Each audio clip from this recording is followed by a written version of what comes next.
Nobody really noticed when Marcus Calloway went missing.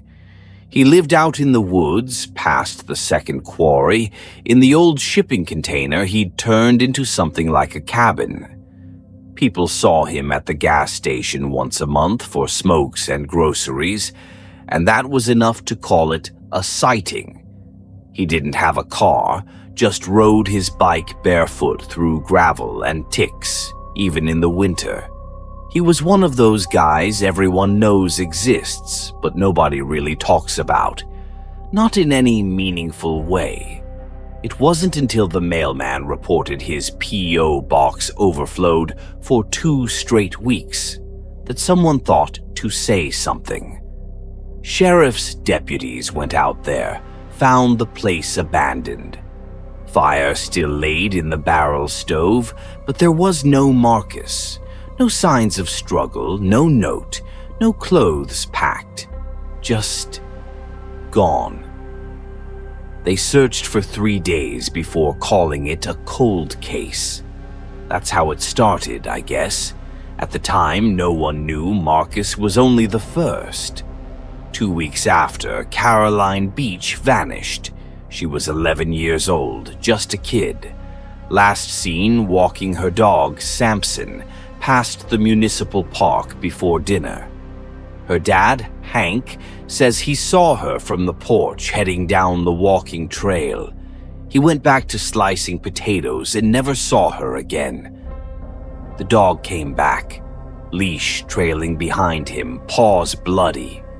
It changed after Caroline, changed fast. You could feel it.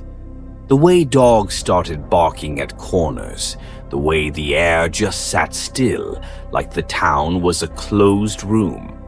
It was August, but we had fog in the evenings that never lifted until well past noon. When I stepped out to get the mail, my own shadow looked too long, like something was bending the light just slightly wrong. Caroline's mother tried to organize a search party. They canvassed the woods, the quarry, even dredged the old canal. Found nothing but mud, beer cans, and bones so old they crumbled under pressure. Sheriff Lutz said it probably wasn't foul play. No evidence either way, he said. These things happen. People get turned around, even in their own backyards. That's what he said. But the thing was, people had stopped going missing by accident.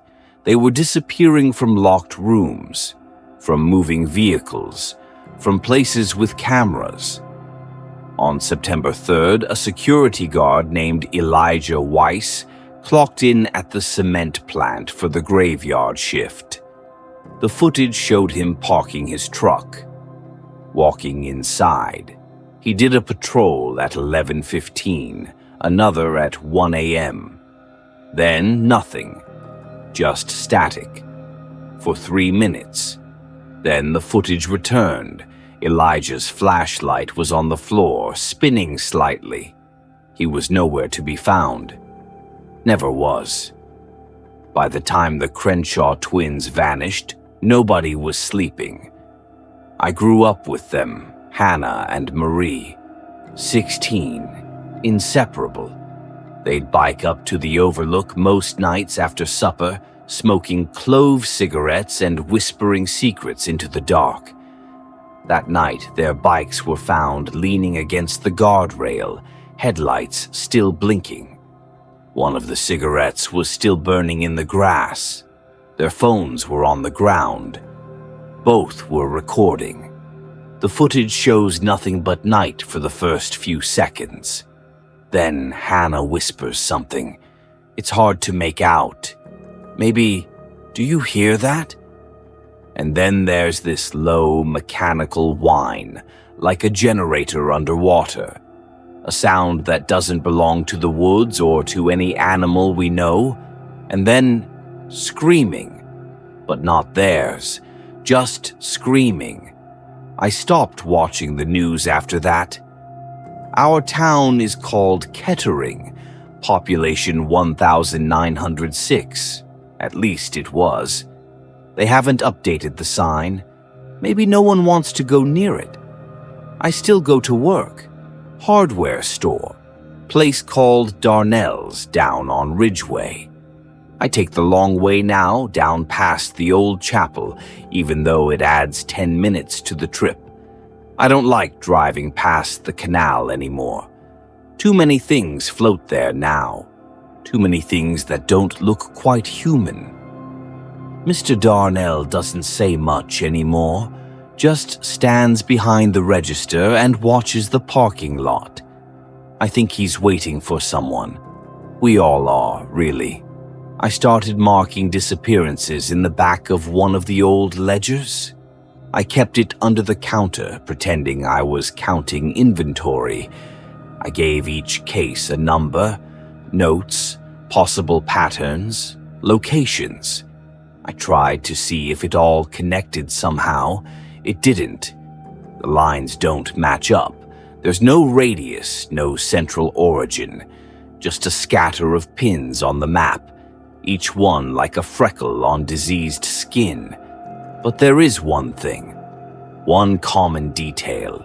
Each time, right before someone vanished, someone else saw them talking to a woman.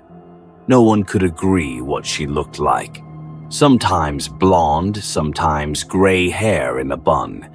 Sometimes a teenager, sometimes someone's grandma. She wore different clothes each time. One boy said she had a dress made of paper. One waitress swore the woman left no footprints when she walked across her freshly mopped floor. But they all agreed on the eyes. Gray, pale, fish belly gray. Not cloudy, not blind, just washed out. Like someone had wrung the color out of her, the way someone might wring water from a towel. People started leaving, not moving, just vanishing. Whole families, doors locked from the inside, lights on, dinners half-eaten on the table, plates still warm, the Wilsons, the Grattans, the Felders. We stopped counting at 20 families. I remember I was restocking pipe wrenches the day the Larkins disappeared. 2 kids, newborn.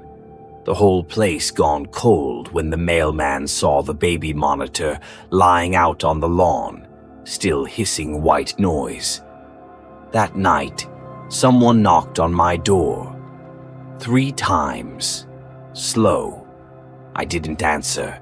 I stayed there in the dark, breath held, heart loud in my throat. I could see the front steps through the peephole. There was no one there. But I swear I could feel breath against the door, slow and wet, like an animal sniffing. It stayed for 6 minutes. I timed it, 6 minutes exactly. Then it was gone. By mid-October, we had military presence, or something like it. Black SUVs, quiet men in navy jackets with no insignias. They walked the streets without speaking, took samples of things I didn't recognize. One man was seen placing a strange metallic box in the old chapel basement. The next day, the chapel burned down.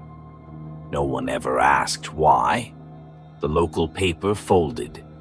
The last issue just had a single sentence on the front page. We were never meant to be found. No byline. I started dreaming. Same dream. Every night. I'm at the overlook where the Crenshaws disappeared. It's dusk. The air smells like burned fabric. I look down over the town, but the buildings are wrong, longer, stretched out like shadows, and they breathe. You can see them rise and fall with slow, sick rhythm. And in the sky, there's something watching. It doesn't move, it doesn't blink, just watches. Some mornings I wake up with blood on my pillow. From my nose, I think. I don't remember dreaming, but I remember knowing something while I sleep. Like I'm being given instructions I'm not allowed to recall.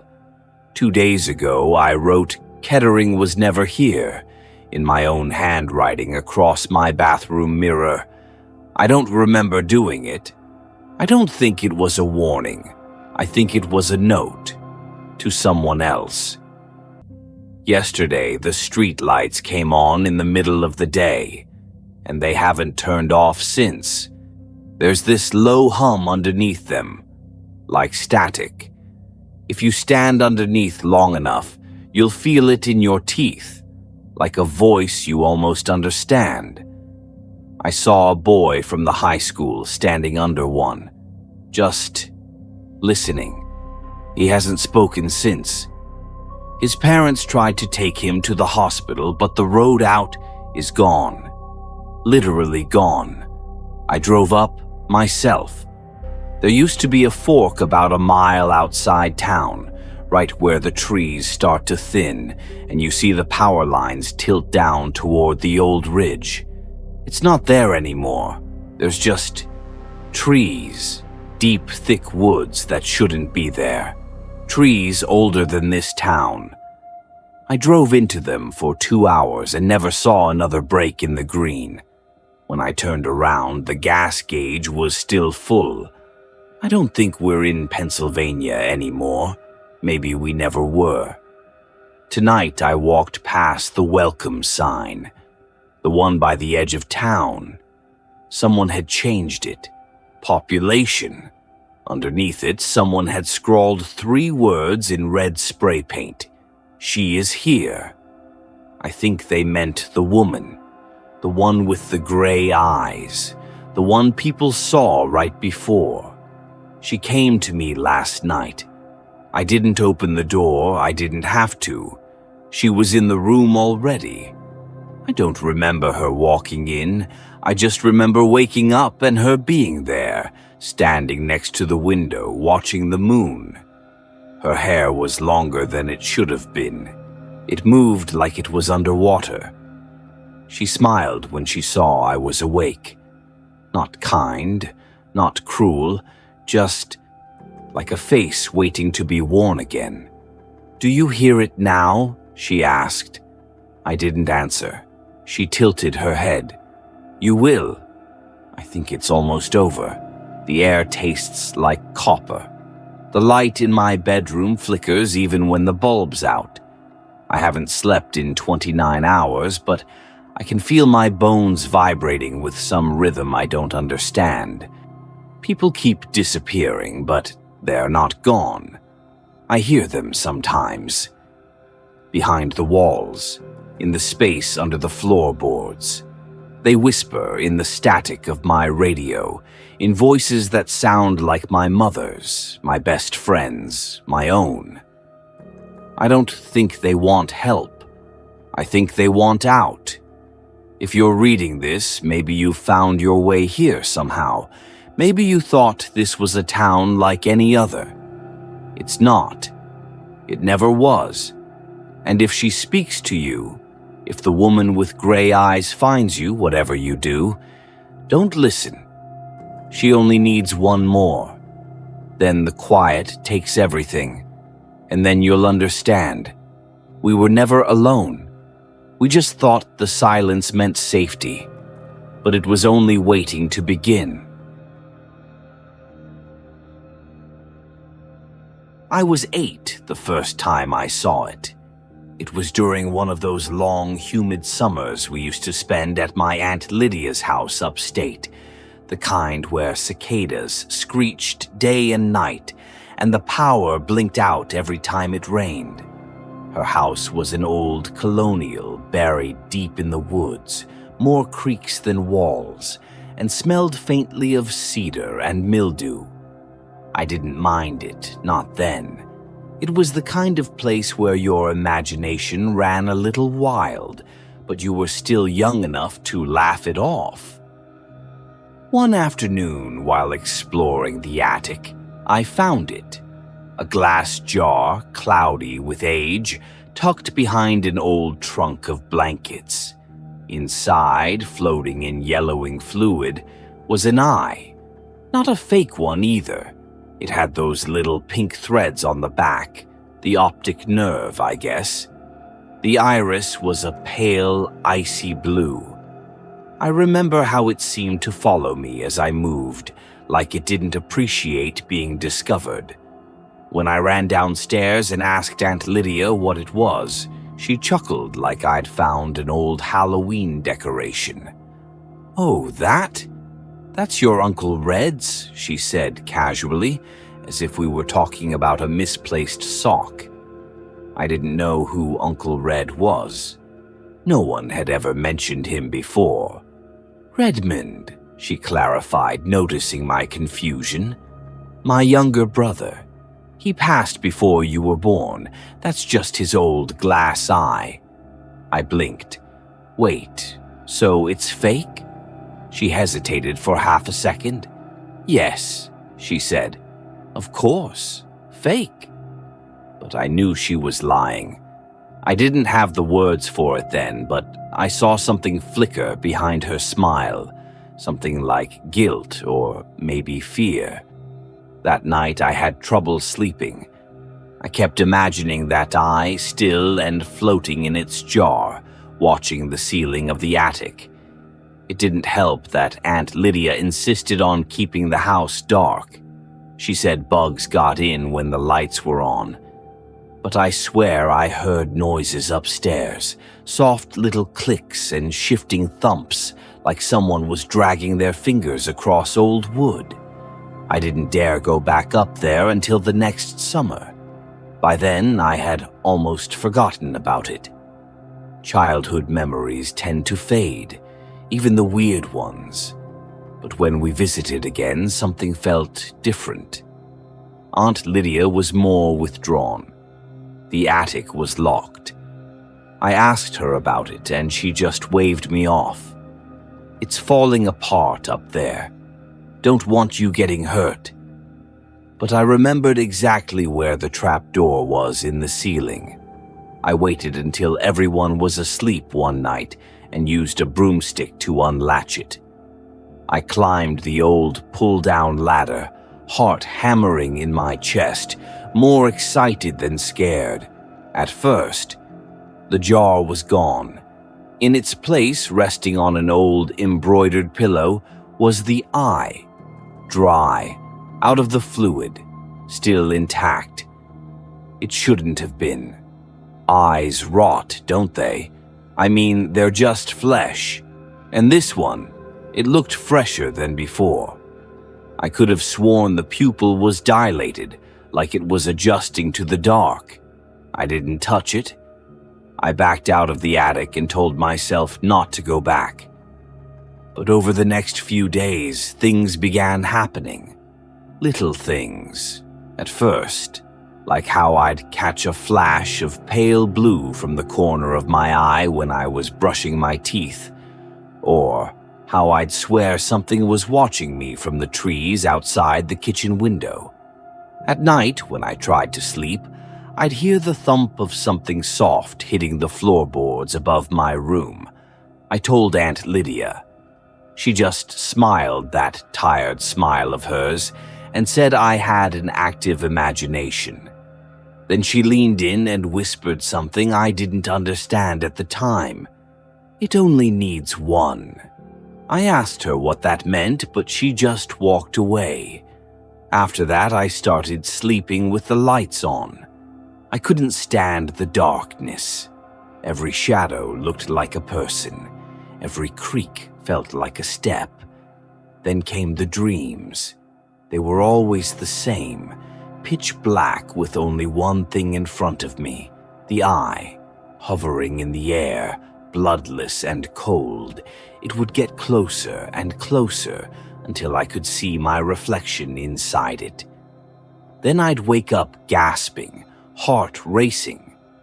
I tried to avoid the attic, but it didn't matter. The eye found its way into the house. I'd wake up and find it on the stairs, on the kitchen table, in the laundry basket. Each time it was dry, blinking slowly. Yes, blinking.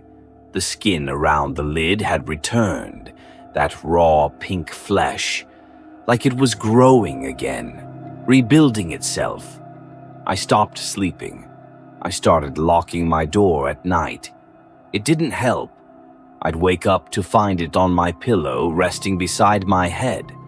I once screamed so loud my aunt came rushing in. When she saw the eye, she just frowned and picked it up with a towel. "You shouldn't fear family," she said, and walked out. That was the last summer I stayed with Aunt Lydia. Years passed. I grew up, went to college, moved states away. I didn't talk about that summer, not even with my therapist. It was easier to pretend I'd imagined it, or that it had all been some elaborate prank by my eccentric aunt. Until I got the call. Aunt Lydia had died. Heart failure, quiet and alone in that same old house. And in her will, she left everything to me. Everything, including the eye. I almost didn't go back, but some part of me needed to see it for myself. Needed to know it hadn't followed me, that it wasn't real. The house was dusty and dark, just as I remembered. My footsteps echoed too loudly in the empty halls. Everything was just as she'd left it, down to the crooked frame of her wedding photo and the dead fly in the hallway window. I climbed the attic stairs on the second night. I wasn't sure what I expected. The eye wasn't on the pillow anymore. It was gone, but the spot where it had sat for all those years, it was stained. A ring of something dark. Dried blood? Mold? I didn't want to know. That night, I woke up to the sound of glass breaking. I ran to the kitchen, heart pounding. There, in the middle of the floor, was the broken jar. And beside it, the eye. It was larger now, the optic nerve longer, thicker, like it had been feeding. I backed away slowly, but I tripped over something behind me. When I turned to look, I saw the pillow from the attic. On it, another eye, a matching pair. I ran. I booked a hotel in town and stayed up all night with the lights on, watching the corners of the room. I'm still not sure why I went back the next day. Maybe to burn the place down. Maybe just to prove I wasn't crazy. But when I returned, the house was different. The smell hit me first, like rot and vinegar. Then the sound, wet, squelching, like something being pulled through mud. I followed it to the basement. There, on a makeshift altar of bones and velvet, was a face, half-formed. It was just the upper part, forehead, eye sockets, a bridge of a nose. But the eyes were in, set perfectly, watching me. And below it, pinned in a glass case, was a note in Aunt Lydia's handwriting. He was always watching. Now he only needs the rest. I ran again. I left the house, locked it, and haven't returned since. I tried to sell it, but every buyer backs out. They say it doesn't feel right. One said he felt someone watching him through the walls. I live in a high-rise now. Bright lights, lots of neighbors, cameras. I thought I was safe, until last night. I woke up to find the lights off. All of them, even the little red one on my smoke detector. In the dark, I saw something pale glowing near the ceiling. 2 points of light, eyes. And beneath them, just for a second, I saw the start of a mouth. Still wet, still growing. And I realized something. It doesn't just want to watch anymore. It wants a body. Mine. We arrived at the cottage just after sunset. I remember the glow behind the horizon still lingering, bleeding pale gold over the low dunes as the tide came in, slow and patient. Will fiddled with the keys while I pulled our bags from the boot of the car. The door finally gave way with a stubborn creak and a breath of trapped, dusty air. We were back. This was the third year in a row we'd come to Edavane by the Sea in October. Out of season, quiet, and cheaper. The tourists were long gone. The arcades shuttered. You could walk the entire beach and not see another soul. That's what we liked best about it. It felt like time stopped here. The cottage was small and cold when we arrived, the kind of damp chill that settles in stone walls. But the fire was easy enough to coax into life, and once it got going, the sitting room came alive. Leather armchairs, thick red curtains, bookshelves full of old novels with curled spines and forgotten bookmarks. A bottle of red wine went on the table, the wireless came on low, and we both started to relax. After dinner, we took a walk down the path behind the house. It led straight to the dunes and, beyond them, to the beach. The tide had pulled back by then, and the air smelled of salt and brine. Will walked ahead, kicking driftwood, while I took my time. There was a full moon overhead, and the sea shimmered like old glass. "Same pub as last time?" he asked. "Yeah, I could murder a bag of those crisps they had. The rosemary and sea salt ones." He grinned. "You always remember the crisps. Never the name of the place."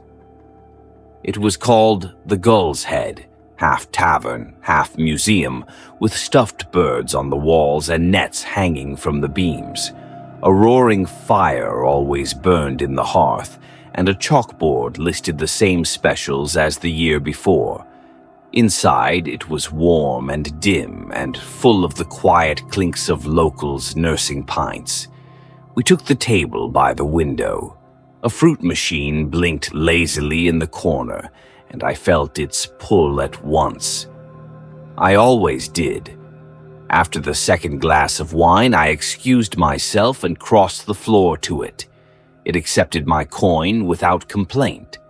I watched the reels spin, the shapes blur, then lock into place, 2 lemons and a bell. I frowned.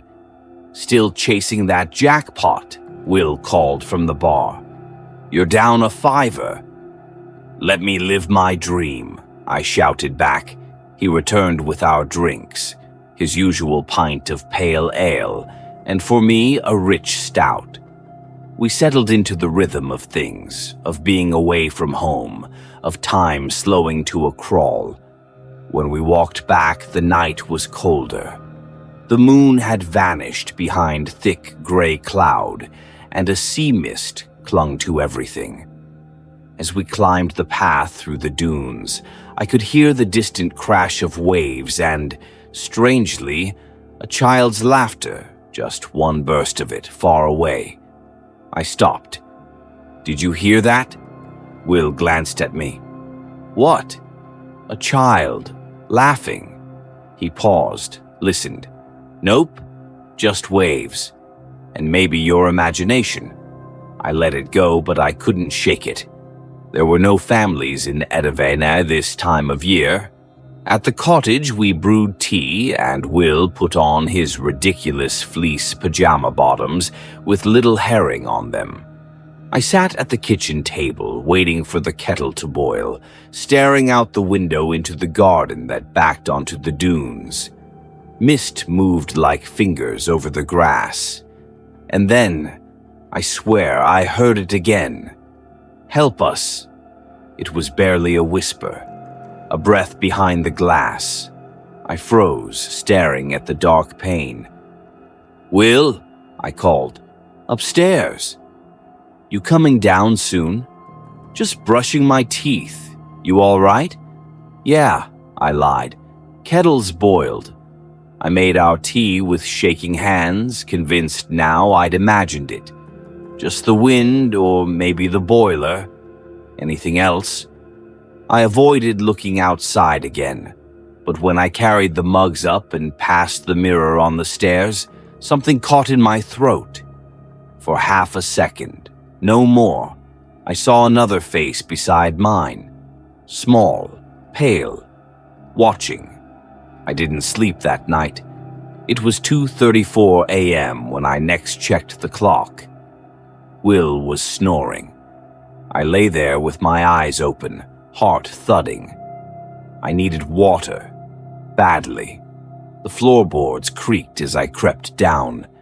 The stairs felt longer than usual. I hated how the dark gathered at the corners of the house like it had mass. When I entered the kitchen, I nearly screamed. There, by the sink, stood a child, a girl. Long, dark hair, a pale nightdress clinging to her thin frame. She turned to look at me, eyes wide, and ran. I blinked, heart in my throat. There was no one there. I opened the tap, splashed water into a glass, and stared out at the dunes. Movement. Two shapes. A woman, tall and stooped. A little girl beside her, skipping. Both wore white, though it was smeared with gray. They moved toward the beach, not noticing me. I pressed my face to the glass. The mist parted for a moment, and I saw the woman's face clearly. Her eyes sunken, mouth slack. The girl looked up at her with worry, and then they were gone, simply vanished into the air. I backed away from the window. From outside, right near the back door, a knock. I jumped, clutching the glass. Another knock. Slow. Software. I crept to the door and pulled the curtain aside. Nothing. But when I opened it, the girl was standing there. She looked worse up close. Her skin was gray with cold, her lips blue, eyes rimmed red with tears.